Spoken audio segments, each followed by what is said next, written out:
Good morning, good afternoon, and or good evening, ladies and gentlemen. Welcome back to the Word. You're trying to imitate me? No. You're trying to imitate me. That's not nice. How are you guys? It's been a while. Since when? Was it November 14th? Yes, I think the last one was. Last time when I called out month. Ubisoft for calling me a bad player. Well, we'll actually, see. he called you a trash For Honor player. Yeah, we're gonna settle that at some point. Maybe we'll give you some more details later on today. But welcome back, guys. Clarissa, join alongside with me. Boomer Mike, how are you? How are you today? I'm good. How are you? I'm doing fine. We've got a pretty good show, guys, today. We got the State of Balance, Year 3, Season 3, with our friends JC for the first time ever, and Stefan Jawinski. They'll be running solo on that segment, so more on that later. But, of course, December starts. We've got a roadmap that we want to share, some weekly things that we want to share for today. So let's get right into it. But before that, we've got Azarus and Twitch drops that we want to get into. Make sure that we're rewarding your time for spending your generous time with us. So let's start off with Azarus. Do you want to explain to folks at home what Azarus is? Yes. So Azarus is a rewarding platform that rewards viewers for answering correctly questions. See this lovely button here? It's red. That's the Azarus button. If you haven't yet authorized your Twitch account with Azarus, then from time to time throughout the show, questions will pop up, and the questions will be based on the show. That means you got to pay attention to what we're saying. Pay attention. Everything. Yeah, everything. Even like whatever's on the screen. Yeah. Just pay attention. What hat am I wearing? You don't know. You don't know. Maybe you What have hat to. am I wearing? Yeah. What you is gotta this? figure it out. Gotta figure it out. So basically, you answer the questions. They will be multiple choice, and then if you answer correctly, you'll be rewarded credits called Azas. Then you'll take those credits and you redeem in-game rewards such as XP boosts, Of course. scavenger crates, and more. And where do you redeem it? Right there. I'm so bad at the pointing thing, but yeah, forhonorgame.com/redeem. Redeem. It's right there. Yep. I pointed correctly. Very easy. Excellent. So, like I said, just pay attention. Yeah, just gotta pay attention. You know, pay attention. it's like in class. I had a lot of trouble with that, but you I guys slept don't. in class a Yeah, lot, there you actually. go. But if not, we got Twitch drops, of course, guys. So it's the same as usual. One scavenger crate per 30 minutes of accumulated viewing time. And if not, a handful of lucky viewers will get the chance of getting the Honor and Gratitude battle outfit from our friend English Butter. So that's all you gotta do is watch and make sure that you link your Twitch accounts to your Uplay accounts for that to be viable. So just make sure you do that. But let's get right into it before we get to the State of Balance with our friends JC and Stefan, the December roadmap. Let's show it. Voila. Ooh. Very What's nice. that? The 19th. There's a blurry image with a bunch of icons. Huh. What is it? I don't know. Guess you have to play the game and find out. Yeah, I don't know. Maybe beforehand you want to play the game as well. I don't know. The 50. I don't know. I don't want to give too much away, but just, pay attention. Just tune into Warriors Den on the 19th for more information. It's going to be great. But yeah, something's going on the 19th, and of course, all of the other elements that we're going to talk about. There's a title update, Year 3, Season 4 TU2 on the 12th. And of course, we've got the weekly arcade quests that are on the 5th, the 12th, and the 26th, and ending off the year, basically December, with the 27th, with an extra loot fest. So that's awesome, and that's the December roadmap for you. So again, the 19th is maybe something that you want to mark on your calendars, ladies and gentlemen. But if not, let's talk about what's going on this week, starting with the event order Rank Slayer Challenge. What do you got to do? Be the faction with the most takedowns perform. Participation required. Of course, you got to participate. Got to play the game. And if not, we've got the arcade weekly quest, Paragons and Sovereigns, and a little bit of that. Can we get a black and white screen, if you don't mind? I'm going to read it out. As you feast with your allies, one of them asks you about the legendary Wulin Sovereigns, and you answer, "Yes, it was indeed one of my ancestors who defeated them eons ago." You answer with a witty smile. That's our witty smile. Look at that. That's a pretty good witty smile. That's pretty good. That's pretty good. So that's the Arcade Weekly Quest. A little bit more about that. Basically, you'll face a series of 1v1 encounters, and after the encounter, you will absorb the modifier of your enemies. So basically, you kill, then you get OP. Yeah. And you're like, sick. wow. And so that's pretty much it. But before we send you off to the State of Balance with Stefan and JC, We got one last thing, and that's content of the week. And we'll be back later for tournament updates. So this week, new elite outfits for all heroes. I'm going to butcher the pronunciation, but here it goes. For the Knights, Berthelein. Let's say it that way. For the Wulin, Yinglong. For the Vikings, Thorvaldsson. And for the Samurai, Kawataro. Okay? Okay? Not bad. Available now. And you guys will be back with JC and Stefan. So we'll be back after that. And we'll send off to the video. See you guys later. God bless.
Hello everyone, welcome back.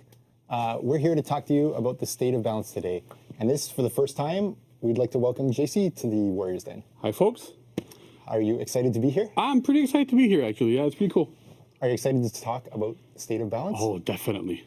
Good. Let's talk about what it is, and then we'll get right into it. Yep. So quick, what is the state of balance about? Basically, it's a good opportunity for us to share with you guys a little bit of data points that have been taken from, in this case, year 3, season 3, the whole of the season. Yep. So now we're going to share that basically with you. So what do we even use to define balance? This is one of the aspects that we look at. Here we're going to show our player collected data, and as well we're going to compare and contrast this with viability and playstyles tables. So quickly, let's talk about a little bit about the methodology of how do we collect this player data. Basically, the data we're going to present to you from the player data collection is gathered by tracking player matches that have been played during the entirety of the season. So year 3, season 3, pooled this season, just for clarity there. It's combined console and PC player populations. All players in the match have to be reputation 1 or higher. So we take out the zeros. All players in the match must be in the same MMR bracket. So super unbalanced matches between high skilled and low skilled aren't counted in here. And we're going to show data based on a couple of skill ratings. First will be full population, and this will be shown for duel as well as dominion. We're going to show platinum and above, ranked players for duel, and we're going to show top 4% for Dominion as well, and Breach as well. My bad. And we're going to compare these to the viability and playstyle. Yeah, which is a new little table that the community has been making. It's actually pretty interesting. Instead of being like a regular tier list like we've seen before, it's more for duels and for Dominion. We have a table with roles and then strong, okay, and weak. And so the heroes are placing those buckets, which is really interesting because then it ends up, instead of being like a static list where everybody complains, oh, why isn't this guy above or whatever, it's more of a, in no particular order, who's strong at what role and how do they perform. So it's really, really interesting. It's a different way of seeing it. I like it. So we'll see like how that evolves and then where it goes over time, if they're going to change again or not, and see what happens. Makes sense. I think one of the things we like about it is like, now the argument won't be, is this the third strongest hero or is it really the fourth strongest hero? Yeah, exactly. It's more like, are they in the good spot, Yeah. an okay spot, or not a good spot? Yeah. So that'll be really interesting. So let's jump into it. I The think. zipping? Yep, for sure. Perfect. Let's start with duel. So quickly we'll run down, we'll show you here the full population duel win-loss matrix. We'll let you go through this quickly a little bit. Then we'll show you the platinum and above win-loss matrix for duel. We'll quickly show you the pick rate for duel for both sets of populations. And then we'll show you the viability and playstyle matrix for duel. Yeah. Then we'll come back and we'll kind of talk about Yes. on each. Yeah. So quickly, you want to just run down the side a little bit? Yeah, so if we look at this, like it's full population here, so clearly there's a lot of data. Hitokiri like is way at the top at 68% win rate, which is pretty high, and we go down Shigoki, Raider, and as we go down, there's a lot of information there. Like it's a lot of data, but yeah, overall it's interesting. There's a lot of cool things to see with this, especially like you look at all the strong heroes at the top that are considered super strong, are there, so that's very, very good. Perfect. So again, we're going to quickly show you Yeah. the other charts, and we'll come back to this, and we'll kind of compare and Yeah, contrast. exactly. Yes. So that was full population. This right here is platinum rank and above, so all players in this player data set have to be, in addition to the other rules, Yeah. exactly. Platinum and above, yeah. Which platinum rank and above. Exactly. It's simple. It's a similar thing you can see in terms of like the hero. Yeah, it's very similar. The win rate is a bit lower for the top there, but it's still a very, very similar kind of bucket. They're reordered a little bit, but overall it's the same thing. That's true. And you see kind of similar heroes at the top, Yeah. kind of similar heroes at the, The bottom. Yes, it's a little more flattened, which is interesting Yep. to note. It doesn't spike quite as high, so that's cool. Yeah. So I think that's quickly enough time to show you roughly there. We'll come back to this again. Yeah. This is the dual pick rate. On the left, you're going to see the overall, so full population, and on the right, you'll see platinum and above. Yeah. So that again is a lot of data, but it's interesting to see how it's still kind of similar. You can look at I think overall pop like Warden is still the top, as Warden's always been king there. So Warden and Orochi are the total kings of overall all the time in duel. Generally, over the course of the game, Yeah, you've always exactly, seen yeah. these two at the top. Exactly. With high But percents. Platinum Plus actually changes things quite a bit. Lawbringer on top, which is not that surprising, but still, yeah. So it's a lot of interesting things there as well. Cool. And then let's quickly show the viability and playstyle table. So this is what we're talking about. This is a lot more, not a lot more interesting, but it's different than what we had before. You can see there's the buckets were more offensive, mixed, and more defensive, and strong, okay, and weak. This is interesting because that's it. Like there's no, oh, Raiders better than the Berserker or whatever. There's none of those arguments. It's literally if somebody is in the strong line, then they're all strong. Yeah, there can be like some characters are stronger or whatever, depending on your play style, depending on how you do. But overall, these are the buckets. So this is really interesting. We can see how those characters are viable and not, and so on and so forth. Makes sense. So just for clarity's sake here, this is a community-created viability and playstyle matrix. It's not one that we make. It replaces what they used to do, which was a tier list system. This chart here is taken from October 30th, so the most recent one, and the last one they did within the Holda season. So it should represent the season from their perspective. When they mentioned strong along the left. Their definition is meta pick and tournament winning viable characters. The OKs are listed as still viable, but not the best choice. And the weak characters they list as detrimental pick, only usable in the meta if you are extremely good with the hero. Yeah. So that's interesting. So you could potentially have an insane Kensei duelist who could still win tournaments with Kensei, arguably. The master. Yeah, exactly. Master yes. Kensei. Yeah. It can be done. Yes, maybe. But okay, so now that you've seen this, what we want to do is kind of go down each of the sets of data. We'll talk a little bit about the highlights and the high points, and then we'll talk about some similarities and some things to contrast. Yeah. So we'll drop you back on our full There we go. Yeah. right here. Yeah. Cool. So let me see here. What do we want to start with? Who's on top? Yeah, who's on top, right? So clearly Hito and Raider on top. Shugoki is there as well, but basically Shugo and Hitokiri and Raider on top for both full population and Platinum Plus. They received nerfs in Year 3 Season 4, so we'll see where that ends up going. Namely, like stunning tap is now storing tap, and Raider does a little bit less damage, while Hitokiri, we tweaked a little bit the uninterruptible stance on his opening heavy, as well as giving him a little bit less damage in chains to help out a little bit with the frustration, because we looked at the early data we had, and also with frustration survey we sent out, and from all that information we figured out that, okay, at least these two heroes really needed to have like nerfs to be able to make them less frustrating. So that's why we did that. We'll see where they end up at the end of the season when we do the next data balance and we'll look at the data. But yeah, so that's pretty much what we did for those guys. So that seems, yeah. Makes total sense. Yeah. What JC is kind of alluding to there a little bit is like, as we said at the beginning, this isn't the only set of data that we use for what do we make our decisions when we talk about at the end of the day. It's one of them, but as we see in the dual data, full population, as we see in the community data, what you'll see in Dominion, and then some of these other channels, it all seems to point to like, hey, we should nerf some aspect of Raider and Hitokiri, and that's exactly what we did at the start of Year 3, Season 4, Sundesk season. Yeah. Whew, a mouthful, but we got through Yeah. it. All right, so let's talk a little bit about who else is kind of at the top. There's one thing, or maybe two things that we kind of see in common with the upper half of this and the Platinum Plus list. Yeah, definitely, which is both uninterruptible stance and high damage. If you look at like Hitokiri, high damage in uninterruptible stance, same with Shigoki, same with Raider. Lawbringer has a high damage, a little bit of uninterruptible, but not too much. little, yeah. But then you go into Jiangjung, and so like the more we go down, the less these priorities appear. It seems to show that they're like super strong, especially when they're combined. You look at the top; they're all combined there. So that's one thing we're looking into, making sure that it's not like insanely too strong.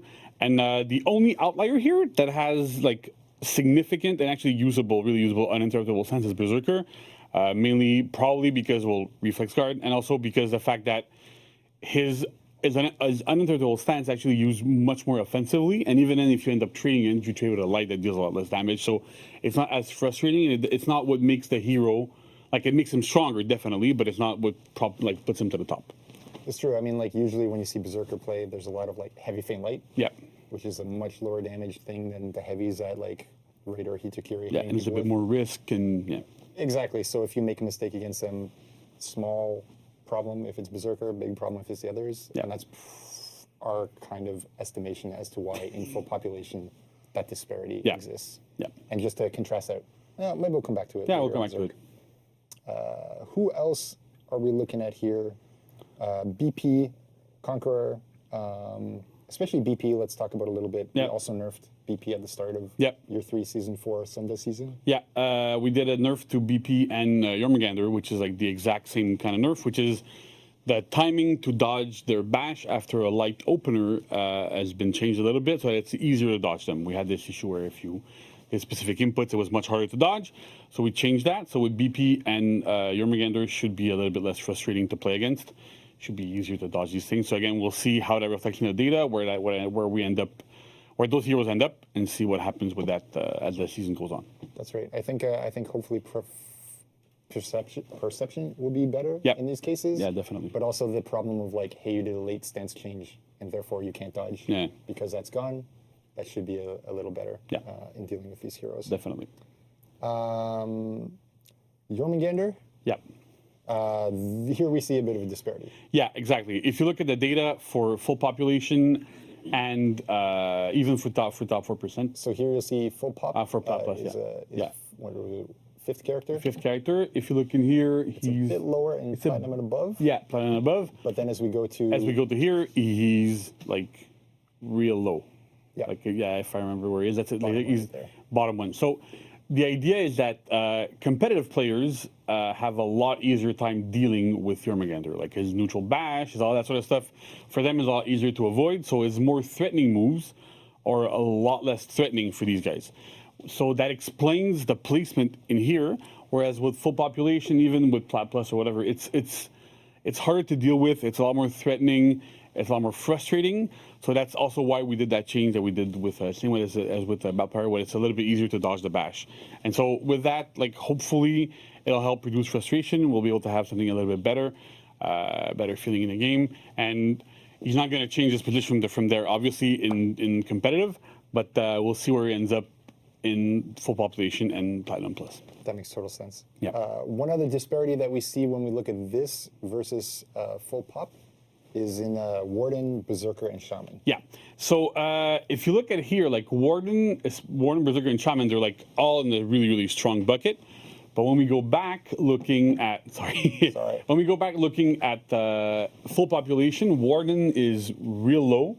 Same with Shaman and same with Berserker. Berserker is like, I think Berserker is like the highest of the assassins, and even then, like it's pretty low. Except Orochi. Except Orochi, yeah. That is a one outlier. Yeah. That's a weird outlier that's constantly there. But listen, full population and Platinum Plus, these heroes are rather low, whereas in competitive play, they're super high. One of the reasons why we're thinking that might be is because when you have like full population players, for example, play in duels, they tend to approach duels as they would approach 1v1s in Dominion, whereas they go all in, risky attacks all the time, try to do big stuff. More aggressively. Exactly, right? They're a lot more aggressive, whereas competitive players, they play a lot more conservatively, they're patient, they wait for opportunities and stuff. So because of that, like these heroes are a lot more viable in duels because they have the tools to be able to turtle up a little bit more. Whereas if you're super aggressive with them, you're gonna fail. So I think that's one of the big issues with there, especially if you look at like from what I've seen a lot in the community in the competitive sentiment is that Warden for them is probably the best duelist in the game. Our data from what we have in full population and in Platinum Plus really doesn't show that. But again, that's how you need to play him at competitive level. It doesn't necessarily mean that the character is overpowered or anything. It's just how he's played at competitive level, which is different than at full pop. And Right. Plus. I mean, like when we see them play, it's very much like the power of the shoulder versus full pop, where it's much more spread out. Exactly. Pieces of the moveset they used. Yeah. And I think that really explains those things. Really does. Which is interesting. Yeah. For sure. Okay, is that everything we want to say Yeah, about I duels? think that's all we have to say about duels right now. Perfect. Then let's take a look at the Dominion data. Yeah. Scrolling. There we go.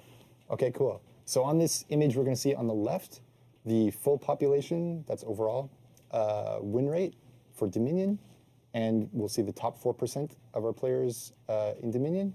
And on the right side, we're going to see overall, so full population again, pick rate, followed by top 4% pick rate. So here, the interesting thing, if you look at win rate for both overall and top 4%, they're pretty much the same.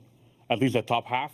They're a little bit reordered, but they're so similar, which is interesting. And it shows us that like whether you're like a full population player type of thing, or if you're in top 4%, basically all those heroes are strong. They're all playable, they're all viable, it makes sense, they're all good, and they're all like pretty effective. So that's really interesting. To me, it means that like that's in a good place for that. I totally agree. I mean, when you look at this versus the full population win rate of Duel, this is a much happier spot. yeah. You see 55, basically down to 45, and then slightly below for Shinobi at the bottom. But that's a +5, -5. Yeah, there's no 68 in there. Exactly. There's no crazy outliers. There's nothing beyond the charts one way or the other. Basically, it's telling you if you're full pop or top 4%, you can absolutely pick any hero in the game and play, and Yeah, be fine. for sure. And then now that we've quickly shown you this part, we want to show you the viability and Yeah. playstyles chart as So well. again, this one is super interesting. One of the things that really stands out to me in here is that, first of all, well, you look at it, right? Like, so there's 4 roles in the minion. There's mid, side point, ganking, and roaming. And if you look at the distribution, there's more heroes in strong than there are in OK. So that means that all those heroes in strong are like they're all viable, which is super interesting. Like we haven't had that sort of situation really like that sort of like laid out like that for a while. That's really good. It's super cool. And let's really give you the definitions from Yeah. their the community created list here. Their definitions are strong again, meta pick, tournament winning viable, okay, still viable, not the best choice. Weak, detrimental pick, only usable in the meta if you're extremely good with that hero. So the way I read that is they're trying to say, hey, you can pick most of these characters. Maybe you should be picking from the top, but you could probably pull 1 or 2. Yeah. Mid or bottom, Yeah. depending on your comp. let's Again, say. if you're a specialist for a specific character, they're still playable. And I could definitely see okay characters. Yeah, for sure. For sure. And then let's talk a little bit about what the playstyle means for each of these. Yep. Definitions that they've got. A mid character means maintain control over the minion lane, farm minions to gain score. So B&B somewhere. Yeah. Right? Side point character, take and hold the side capture point. That seems pretty obvious as well. Ganker character, facilitate quickly killing a single opponent with the help of your teammate. So 2v1 a guy. Yeah. That's your Pretty much. job. And roamer, rotate around the map, support where needed, help the ganker, protect your mid character, back cap, get in a team fight, whatever. Yeah, wherever you needed. Exactly. Yeah. Cool. So now we've shown you this, and we've shown you the data for Dominion. Let's go back to Dominion and talk a little bit about, let's go back to this data and talk a little bit more micro. Yeah. So, like we said, I think the top half of both sets, like of both overall and 4%, are pretty much the same. Again, like in duels, we see that uninterruptible stance and high damage are still dominating there. And again, we'll see how the Raider and the Hitoki nerfs affect them, where they fall after if they fall, and see where they end up. So that's gonna be really interesting. Makes sense. If we look at the bottom half of these charts, we see a bit more that Reflex Guard's heroes seem to be having a hard time in Dominion. Yeah, that's been the case for a little while. They're all pretty much at the bottom. Like there's not much to see outside of that. It's something we've been keeping an eye on. It's becoming a lot more problematic over time. So we're gonna see we're keeping an eye on it, see where we go with from there, and see how that affects the game overall. Makes total sense. Okay, let's get a little bit into the roles. Yeah. As well. Mid, as we said, it's about being in control of the minion lane. Yeah. How do the tables line up between full pop and? So again, it's interesting. They're pretty similar. If you look at full pop, top 4%, since they're pretty much the same. If you compare those to the community viability list, they're pretty similar. There's one major outlier, which is Aramusha, which is much higher in the data than he is in here. If you look at Aramusha, Here it's okay. Yeah, here on it's the far okay. left in mid. Yeah. And if you here- come here, Aramusha is like, I think, like in fourth top percent, he's second and third in overall. Yeah. So like really, really, really high.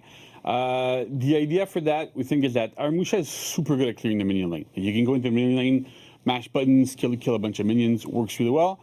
But he's actually not as good as contesting and holding the lane, which is what the other heroes we have in that strong category have. Is they're extremely good at holding the lane. They can get into the lane. You're probably going to need to have 2 opponents come in to get you out of there if you're a good player, because they're that good at contesting it. So that's the idea. But overall, it's pretty. Like, the idea is pretty much the same, and it lines up really, really well, which is interesting again because it kind of matches what the community has and what they actually play, which is good. I think it makes sense. Same with one thing that I consider a little bit is like at the top level of play, it's very, very hard to push a Conqueror, for example. Oh, out of yeah, yeah. mid, and some of the other heroes as well. Whereas at that level, it's a little bit easier, in my opinion, to push an Aramusha around. Yeah. Whereas I'm definitely going to have to spend, I think, 2 players to deal with the Conqueror. Yeah, for sure. example. And Conqueror, for sure, you're going to have to be 2. And I think that's kind of the difference between the ultra top level player Yeah. and regular. Exactly, right? So pub like, game. if you like the data Conqueror is still high, but he's not like super top tier like Kenna is in the viability table. Yep, makes sense. Side point.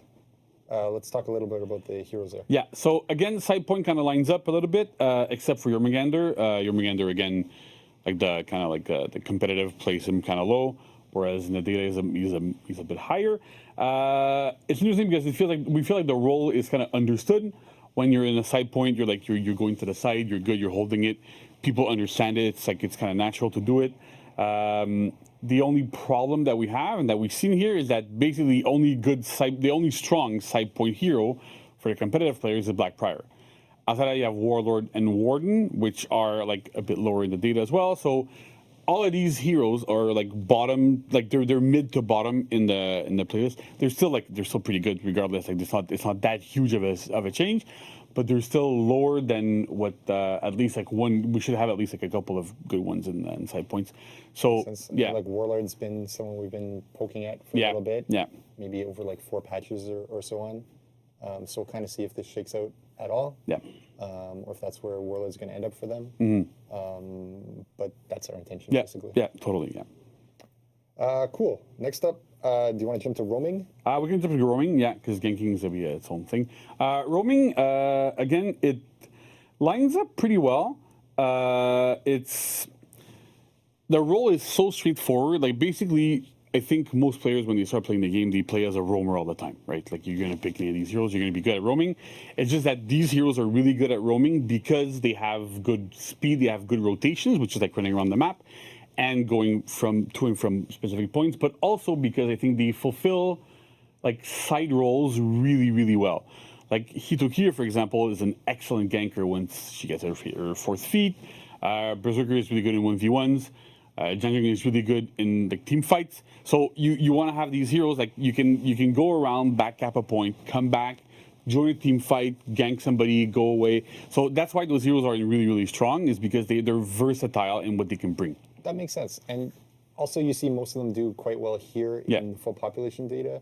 And kind of our thinking is that like, this is a fairly natural thing to do to Yeah. roam, is to move around the map and get into fights and, Yeah. and kill things.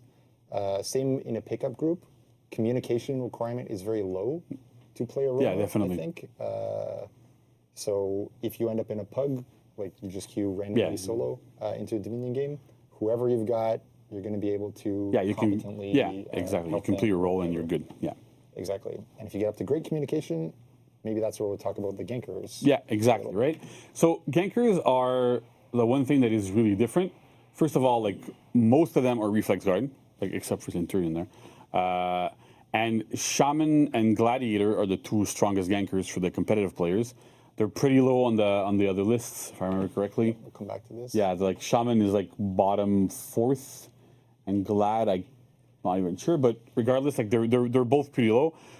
Shaman's really good with her bite at ganking, and Gladiator is really good with a toe stab, guaranteeing heavies from friends. But the problem with ganking is that it's the least natural role, and it's the one that's the most complicated to play if you're not playing with a coordinated team. I think really it's that communication Yeah, requirement that's really the thing. high compared to the other roles. Yeah, and so competitive players, they tend to play in 4 stacks. They queue together, they play together, they're on voice chat together. They're synchronized together. So for them, it's a lot easier to coordinate a gank and go, okay, I'm going to do this. Shaman's going to go back, do that. break. Yeah, exactly, Guard right? break. Guard break coming, exactly, that sort of Properly. stuff. So for them, it's a lot easier. But if I go and I pug, the odds of me being able to coordinate with somebody that I'm not necessarily talking to or not super synced with, it's a lot more difficult. So And you ganking, mess up your pounce and you cry. exactly, right?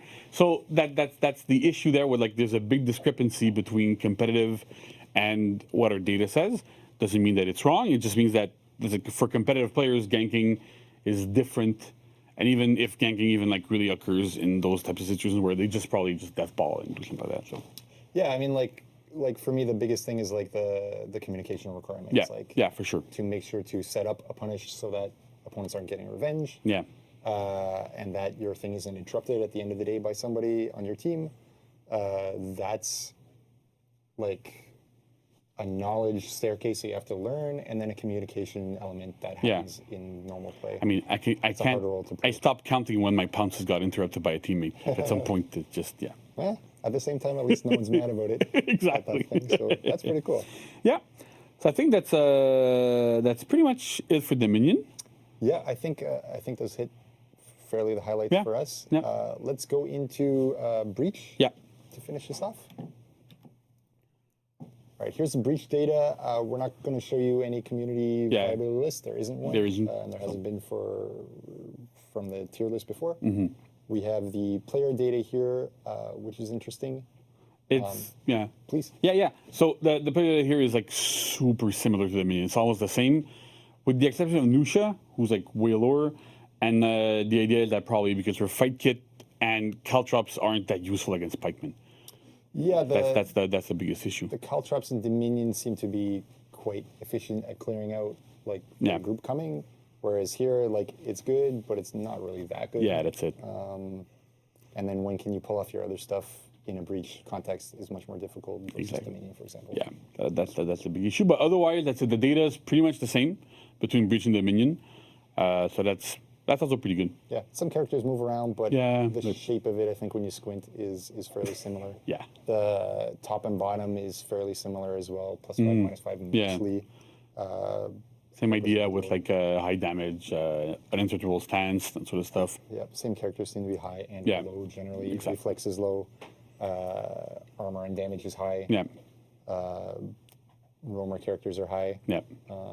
That's pretty much it. I don't think there's anything really super specific to say there. No, I think we're good for this. Like it's basically what it is, and like we were saying, like Dominion and Breach are, despite them being very very different game modes, the same heroes shine in both. So that's a sign of typically like not that bad a balance. So that's pretty Fingers good. crossed. Yeah. Hopefully. Okay, awesome. Yeah. So that was State of Balance for Year 3, Season 3, Hold this season. Yep. Thank you very much, JC, for being here with Thanks, me Stefan. and doing it. I appreciate it. Was happy to be here. Great. We'll see you guys next season for the Sunda Yeah. results. And now we're going to throw it back to Mike and Clarissa for tournament info. Yeah. Thanks, everybody. Thanks, guys.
Hey guys, we're back. A huge thank you to JC and Stefan for the State of Balance. So Very good. a little pause before you guys leave. So hyperclap in the chat if you guys will.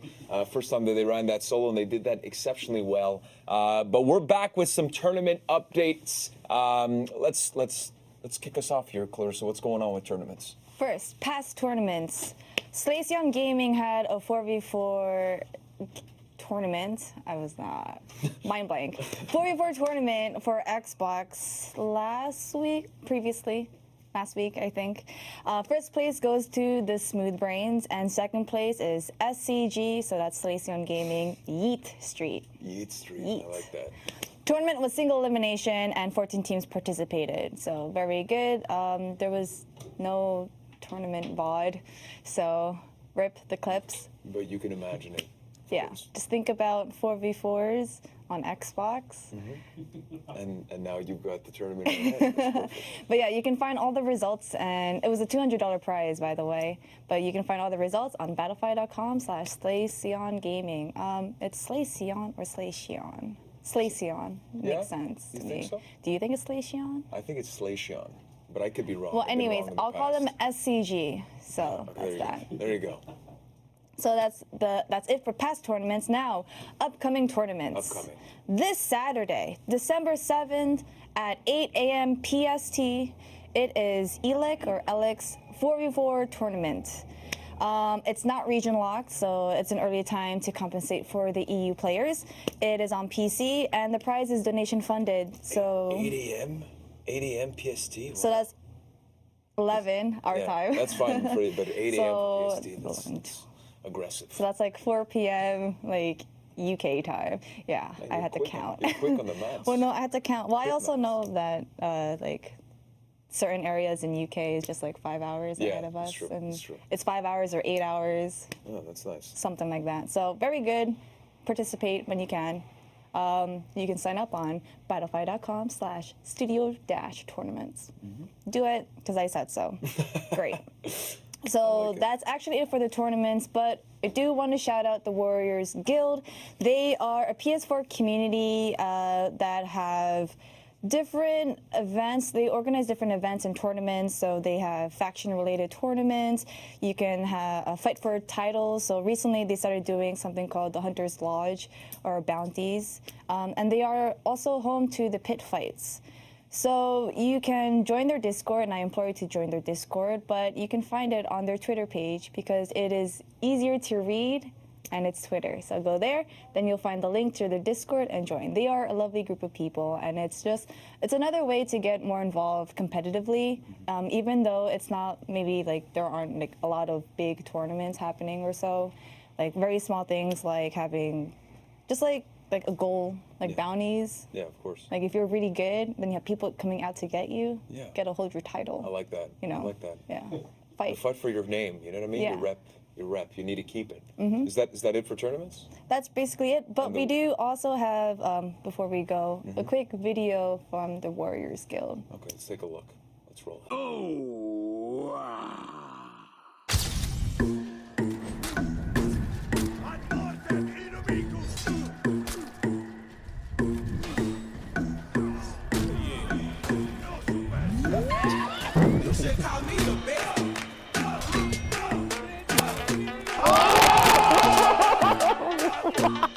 That's the new tech! Damn, son, where'd you find this?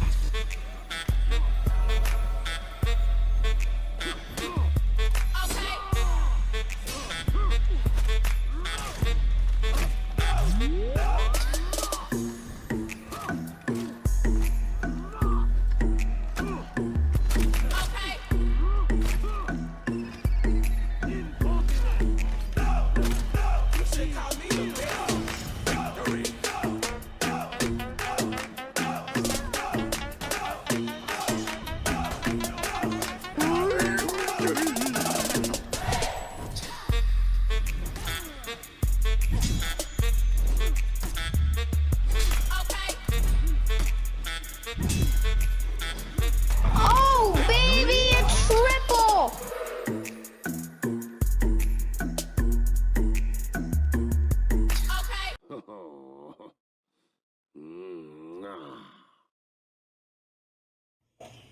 Gotta love the clips. Oh, Gotta love it. baby, a triple. Too good. Too good. Well, that's awesome. And if not, guys, if you have questions, any upcoming tournaments, highlights that you guys want to do, or shout outs, please send all of the information to For Honor Tournaments at Ubisoft.com. I'm going to try to point. There we go. On the mark. There we go. But that pretty much does. Thank you, Max. I appreciate that. That pretty much does it for today's show. Again, the State of Balance with JC and Stefan. But we'll see you next time, December 19th, for a special edition of the Warriors Den. I'll let you, put the pieces to the puzzle together. And, just be on the lookout, is what I'm saying. Like the 19th, yes, but maybe before. I don't know. And this might happen. We're not sure yet. But you know how Youssef said that I was a trash garbage For Honor player? The 19th will probably settle this score. And so you'll get to see myself, Boomer Mike, up against Youssef, who really called me out and really has no business to, because really I think I'm going to slaughter him. I'm not going to lie. I think I'm going to slaughter him. So we'll see that. Is there anything else, Clarissa? No, That's it? that's basically it. And happy killing in For Honor. Yeah, man. Keep it up. Keep it up, guys. We'll see you guys next time. Again, December 19th. There's something happening. So we'll see you then, guys. Thanks again for tuning in, and we'll see you guys next Warriors Den, December 19th.